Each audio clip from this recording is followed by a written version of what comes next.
Le directeur central de la prévention de l'Institut national de la santé publique algérien a effectivement reconnu hier 41 cas de choléra, et un décès, sur 180 cas suspectés parmi des personnes hospitalisées récemment à Alger, Blida, Tipaza et Bouira.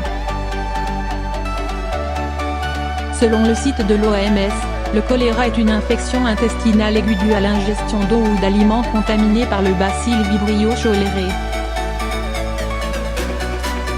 La durée d'incubation est courte, de moins d'1 jour à 5 jours. Le bacille produit une entérotoxine qui provoque une diarrhée abondante, indolore pouvant aboutir rapidement à une déshydratation sévère et à la mort du sujet si le traitement n'est pas administré rapidement.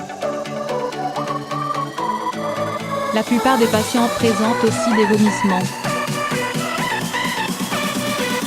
Alors qu'une épidémie de choléra a fait plus de 20 morts au Niger, les causes de cette résurgence de la maladie en Algérie, aucun cas n'avait été identifié depuis 1996, selon les autorités, ne sont pas encore connus.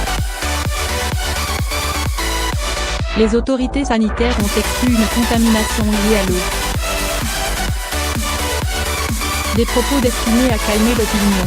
Elle en fait état de messages alarmistes parmi la population, recommandant notamment de ne plus boire l'eau du robinet.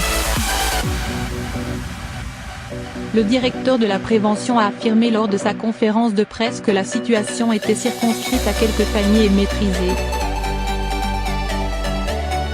En Algérie, l'affaire nourrit également une polémique sur l'état sanitaire général du pays, mais aussi sur l'éventuelle dissimulation de la maladie par les autorités.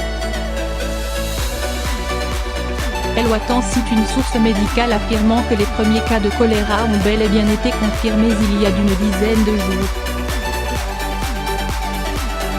RFI rappelle que lors d'une première conférence de presse, le 20 août, les autorités sanitaires avaient évoqué des cas de gastro-entérite, alors que la rumeur du choléra enflait déjà, en raison de plusieurs dizaines d'hospitalisations suspectes. Cordialement.